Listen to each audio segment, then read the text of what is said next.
Hello and welcome to Good Words, the Geek Embassy's video series on basics of how to write well. I'm your host, Regina McMenemy, and I'm here with Evan Graham. Hello.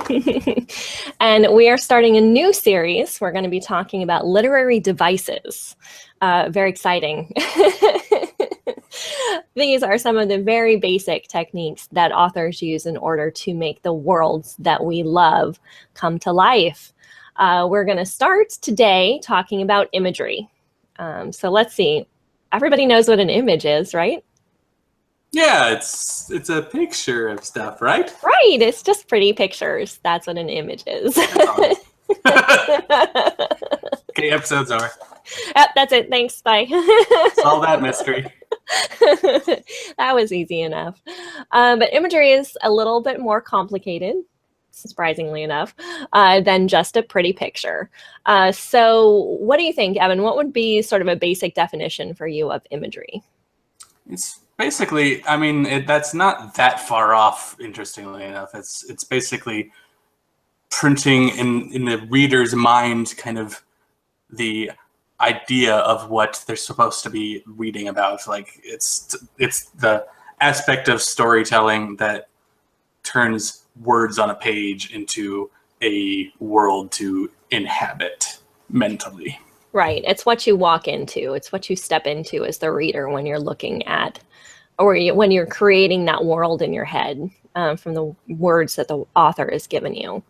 And it is in many ways the foundation of pretty much all writing, to a degree at least. We talk about abstract and concrete words, and that's one of the things that I tend to help my creative writing students understand is abstract words are big concepts and big ideas, and concrete words are just that. They are related to objects or things or places. And so you work kind of back and forth with that when you're creating your imagery. And the kind of the concept of abstraction in general is part of what helps people to create their own imagery for a different thing. Like you can be really specific and really detailed by describing, say, a setting. Like you can say it's exactly like this green hill with a large oak tree on the crest of the hill and a tire swing hanging down from the hill, and there's like purple flowers in the grass, and that's very specific and it's very clear what that means. So that would be not an abstract image, but you can, like, if you're really trying to establish in somebody's mind a very specific location, you can describe it that way. But if you're trying to more appeal to their emotions, more appeal to their own personal experience, you can sort of take that description of that setting and use kind of vaguer wording, less specific imagery, more essential imagery, kind of establish the mood of a place like that rather than the specific dimensions and the specific colors that you see. Like that can more appeal to people's individual experience, because maybe you have a very specific relationship with a hill with an oak tree and a swing on it that is very important to you that somebody else might not have. Maybe somebody who like grew up in the city and never got to swing on an oak tree swing and on a green hill, they won't be able to relate to what you're describing. But if you do it in more of an abstract way, you can kind of appeal specifically to the emotions of that setting, and they might have an equivalent scenario that they can kind of relate to. So part of it just depends on the kind of setting you're trying to give people. Yeah, and I like I think one of the really important things you were talking about in that is how imagery helps set the mood of what you're trying to communicate, of the location that you're creating, of the story that you're telling. So what are some of the ways we use imagery? Like what are some of the things we talk about in imagery when we're creating those pictures? We're appealing to mood often. We're appealing to the physical aspect of things. We're appealing to kind of the connotations of those things, what people associate significance, why they're important, what's different about them or what's similar. Yeah. If it's in a fiction setting, then you're kind of tying it in with the narrative you're going with, or with the characters that you are having in here. And you can describe your characters in a way that establishes connections between them and things that people can relate to in real life and stuff like that. Yeah, and I think one of the things for me that really helps with mood, I think of Hemingway as being a really excellent mood writer. He was really good at capturing the essence of the mood of the locations that he was in. And one of the things that he talks about a lot is the lighting. Oh, definitely. You know, and that is so important. And you don't always notice because it just, if it's done well, at least, if somebody's constantly talking about, well, the lights were on or the lights were off, maybe it isn't done quite as well. But talking about the way the light is in the room, or the way the light changes depending on what time of day, that's one thing that can really help with how you set mood and relates to imagery. Another author that I'm thinking of is James Baldwin. There's a scene in Sonny's Blues, which is a short story of his, that it's so funny because I read that story in college, so it's been many years since I first read it, and I teach it now, and I love it, and I love watching my students struggle with it, because it's not a story told in chronological time, which is something we'll talk about when we get to plot, but there's a scene where he's talking about the light shifting from day to night, kind of twilight, where there's just that moment where it's not quite dark enough to turn the lights on, and everybody's kind of wanting to hold on to the moment of the time not quite passing and the significance of it. And it was just the most beautiful passage, one of, I'd have to say, the best I've ever read. And I remember after first reading it, trying to identify that moment. And I still do sometimes when at certain times of day come to pass, I'm like, I wonder if this is the moment, or is this the moment? I can't quite pinpoint exactly when it was he was writing about. But that idea too, where you take the author's words and then kind of apply it to your life. How can I see what exactly was he trying to talk about? How do you capture that? And for me, that's a marker of what makes imagery so important and what makes good literature great.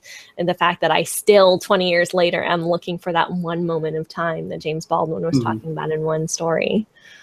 So. Well, that's one of the effective ways of kind of using the more abstract kind of imagery. Like, you can kind of make people pay attention to things they've seen 100 times and never paid attention to, but they can relate to it because that resonates with me. I know that sort of thing that you're talking about. So, and like, you've never thought critically about it, like what it means. And like we've established already that I come from a theater background. And one of the things that we talk about in theater is that the lighting designer, the best possible feedback they can get is that nobody noticed what they did. Right. Right. Like, exactly. If people notice the lighting, it's probably because they did it badly. If they did it well, it's something that just kind of just feels right, that you don't notice it. It just matches seamless. The tone of what's going on. And the same goes for the use of imagery. Like, I think some of the most effective ways to do it are to just kind of make you feel things or make you realize things without really, without drawing attention to themselves. Yeah, I agree. So imagery is kind of tricky because it is what you're looking at in the story and makes the story what it is at the same time. So there's kind of an interesting tension that goes on with imagery. And we do tend to think of it maybe as more simplistic than it really is. Maybe doing it well is incredibly difficult, just because you can't be heavy-handed, you can't be too subtle, because then you're not doing anything. There has to be a balance in there, and you have to be able to kind of appeal to the basics that people understand in their own lives. And you have to kind of have the self-awareness to know what is relevant to you may not be relevant to somebody else, and find that essential nugget of what's universally relevant or as close to it as you can get. Yep, it's a hard line to walk.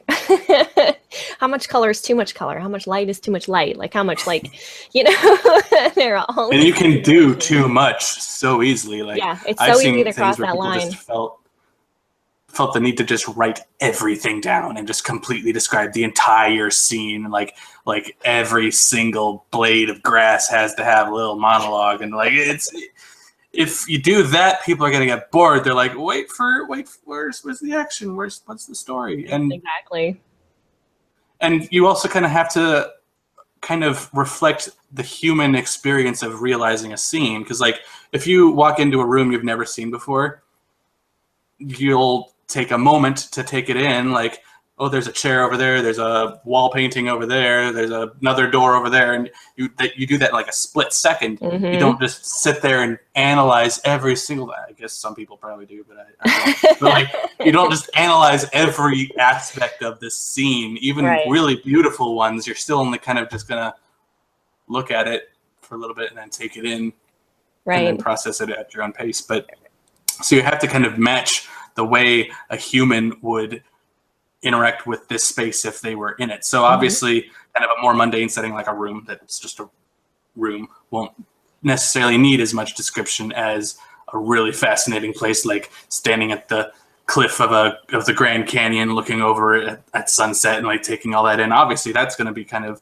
more impressive, so it should be described as such. Yeah, that's where the place takes a larger significance just in general.